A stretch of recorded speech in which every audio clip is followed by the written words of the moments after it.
Hello everyone, আসসালামু আলাইকুম। নিশ্চয়ই ভালো আছেন আপনারা। আমিও আপনাদের দোয়া নিয়ে মোটামুটি ভালোই আছি। আজকে একটা গুরুত্বপূর্ণ বিষয় নিয়ে আপনাদের সাথে আলোচনা করব। বিষয়টি আমাদের সবার জীবনের একটা গুরুত্বপূর্ণ অধ্যায়। আমরা ভুল জগতে বসবাস করতেছি। ভিডিওটা আপনারা অবশ্য করে শেষ পর্যন্ত দেখবেন, তাহলে আমাদের মধ্যে অনেক ভুল আছে, ভুলগুলো সংশোধন হয়ে যাবে। তাহলে চলুন আমরা মূল আলোচনায় চলে যাই। গাইস, আমাদের সবারই ঘরে একজন করে বৃদ্ধ লোক আছে। হয়তো কেউর বাবা, কেউর মা, হয়তো দাদি, নানি, চাচি, ফুপু, এরা থাকতে পারে আমাদের পরিবারের সদস্য। এই বৃদ্ধ লোকটির প্রতি আমরা সবসময়ের জন্য অবহেলা করে থাকি, অবজ্ঞা করে থাকি, অবহেলায় ফেলে রাখি। আর ওই বৃদ্ধ লোকটির মধ্যে আমাদের অনেক কিছু পাওয়ার আছে, আমরা হয়তো তা জানি না।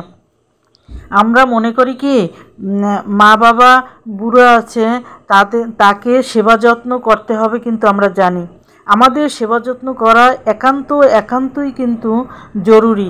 কোরআন হাদিসে বারবার আল্লাহ উল্লেখ করে দিয়েছে, কোনো বৃদ্ধ লোক ঘরে থাকলে তাকে সেবা করার দায়িত্ব আমাদের। আমরা যারা সচেতন আছি, সবল আছি, হাত পা ভালো আছে, সুস্থ আছি, জুয়ান আছে যারা, তাদের কিন্তু সেবা যত্ন করা উচিত।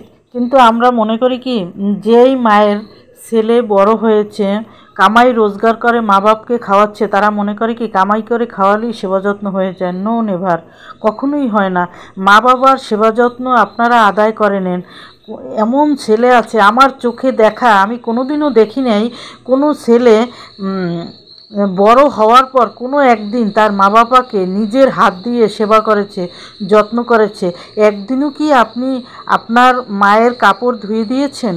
আপনার মাকে মাথায় হাত বুলিয়ে আদর করেছেন? মাকে খাওয়াই দিয়েছেন? ওই মাকে সেবা যত্ন করার দায়িত্ব একমাত্র আপনার নিজের একান্তই ব্যক্তিগত কাজ এবং সোয়াবের কাজ। এই সোয়াবটুকু আপনি ফেলে দিচ্ছেন।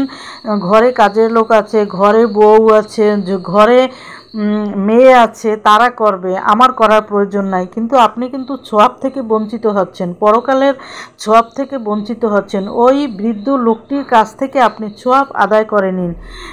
কোনো ছেলেকে আজ পর্যন্ত আমি দেখি নাই যে মায়ের কাপড় ধুয়ে দিয়েছে, মাকে আদর করেছে, মাকে খাওয়াই দিয়েছে।